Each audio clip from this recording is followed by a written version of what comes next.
Se você morresse hoje e estivesse no seu velório, você teria orgulho da vida que você viveu nessa terra? Que a gente nasce, que a gente vive, que a gente morre, a gente sabe. Mas poucas vezes na nossa vida nós nos colocamos frente a frente com a morte. E o sentido que eu quero chegar aqui é que a gente não precisa correr perigo, né? Que a gente não precisa ter uma arma apontada na nossa cabeça para refletir um pouco, né, do que é a morte. E o ponto que eu quero chegar aqui não é sobre se você vai se salvar, não é sobre se você não acredita em vida após a morte. O ponto que eu quero chegar aqui é que tanto para quem acredita que existe vida após a morte, para quem crê na ressurreição e para quem não crê, a gente acredita em uma verdade. É que nada dá para fazer depois que a gente morre. Tudo que a gente faz, que dá para mudar, que é mutável, é quando a gente tá vivo, né? Então, assim, se colocar diante da morte é pensar um pouco no seu eu ideal, né? Que às vezes a gente fala assim, eu acho que eu vou começar segunda que vem, né? Segunda que vem eu vou começar, sei lá, fazer uma dieta. Ou segunda que vem eu vou começar a ser uma pessoa melhor, a tratar as pessoas ao meu redor de uma maneira que elas mereçam, né? Então, assim, a gente vai postergando. Só que o que é que a gente acaba esquecendo é que a gente vai morrer. A gente não sabe o quando, né? E se colocar diante da morte é pensar nesse eu ideal, né? Diante da morte, qual pessoa que você queria ter sido? Diante da morte, quem é o Vitor Hugo que eu, no meu leito de morte, eu poderia falar assim, caraca, eu vivi a vida que eu queria viver. Eu vivi uma vida digna. Eu vivi uma vida que eu não buscava somente conforto, que eu não buscava somente prazer. Eu vivi uma vida que eu colocava realmente a cara a tapa, por assim dizer, que eu arregaçava a manga, que eu busquei ser uma pessoa mais virtuosa, uma pessoa mais próxima de Deus. E assim, se você acredita ou não na ressurreição, cara, eu não tô aqui pra falar disso. Se você acredita, tu sabe que tu precisa fazer alguma coisa nessa vida pra tá lá, né? Pra ter ressurreição. E se você não acredita, você concorda comigo também que o que você tem que mudar e o que você tem que fazer é somente nessa vida.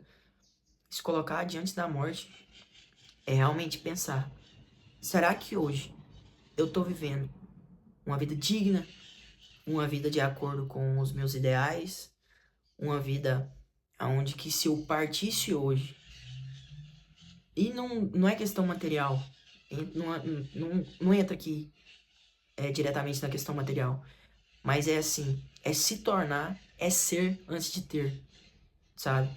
Será que eu tenho sido aquela pessoa que eu coloco na minha cabeça e falo assim, caraca, com meus 30 anos quero ser um cara virtuoso. Eu quero ser uma mulher virtuosa. Quero ser uma pessoa digna, uma pessoa de palavra.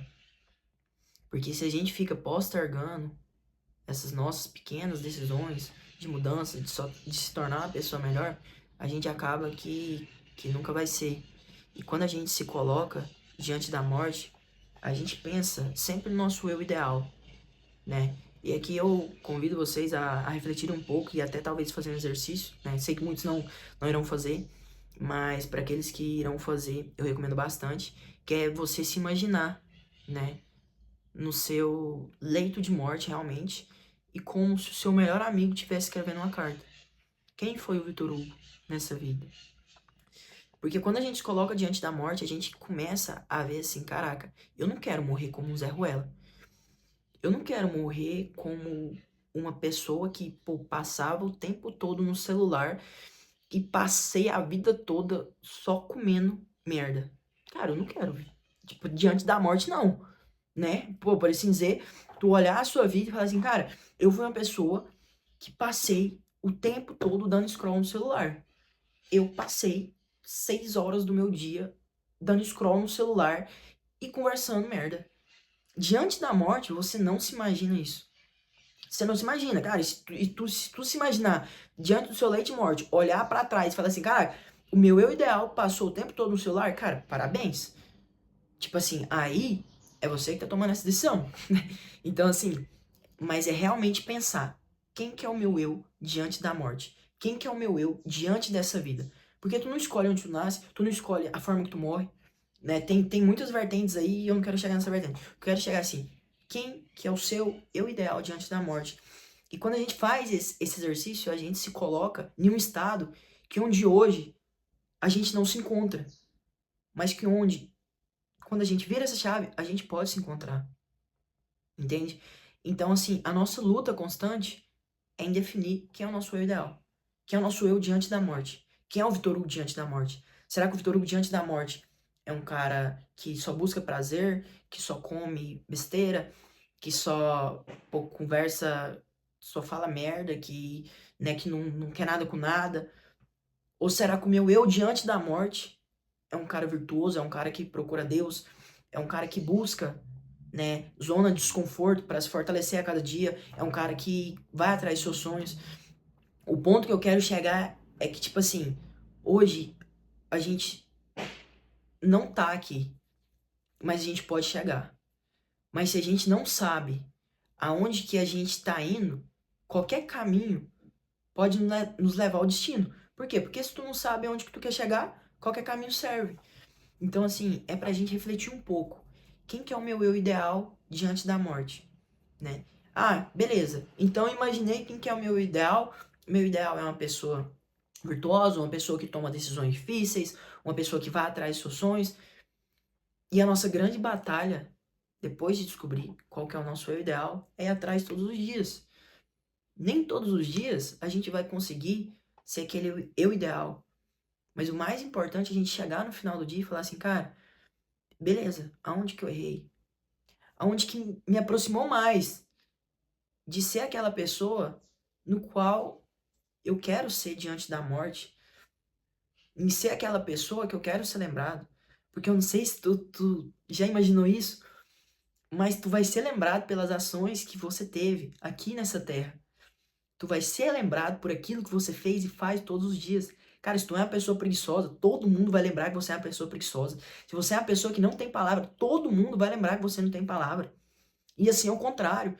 Porque às vezes é muito bonito a gente falar que uma pessoa é ruim, que uma pessoa é má, porque a gente não reconhece as coisas boas. Só que quando a gente traz para esse outro lado, se você é uma pessoa boa, se você é uma pessoa que ajuda, se você é uma pessoa que trabalha, vai atrás dos seus sonhos, todo mundo vai lembrar de você como isso. E como que você quer ser lembrado, sabe? Então, assim, é nesse ponto que eu quero chegar. Quem sou eu diante da morte? Se eu morresse hoje, eu estaria satisfeito com a vida que eu tenho levado há 3 meses atrás, há 6 meses atrás, há um ano atrás? Eu estaria satisfeito? E, cara, se tu tá satisfeito, glória a Deus. Glória a Deus. É dois sinais. É um sinal que tu não tá pensando em quem é o seu ideal. Talvez um sinal, outro sinal também de humildade. Porque por mais que a gente defina o nosso eu ideal, a grande batalha, como eu disse anteriormente, é o que? A gente batalhar todo dia. É a gente chegar e refletir assim, caraca, se eu quero ser uma pessoa mais paciente, mas nossa, teve uma situação ali no meu dia a dia, pô, onde que eu fui, né, não tive muita paciência. Então, depois que a gente define o nosso eu ideal, quem seremos nós diante da morte, a gente define nossas ações, como que a gente age no nosso dia a dia, e todo dia é uma luta, sabe? É como se estivesse construindo ali, né, uma base sólida, com tijolo, com outro tijolo. Às vezes, num dia você não coloca um tijolo, porque você se distancia um pouco do seu eu ideal, porque nós somos falhos. Mas, assim, o mais importante é ter o reconhecimento, ter a humildade, que a gente precisa melhorar. Que nós estamos muito distante do nosso eu ideal, e a constância e a disciplina pra gente todo dia colocar um tijolinho, melhorar um pouquinho, pra chegar diante da nossa morte, né? A gente falar assim, caraca, combati o bom combate, guardei a fé e vivi uma vida digna, uma vida na qual eu fui chamado pra viver. Show? É isso. Reflete um pouco. Se você gostou, deixa o like, comenta abaixo, se inscreve no canal e um forte abraço.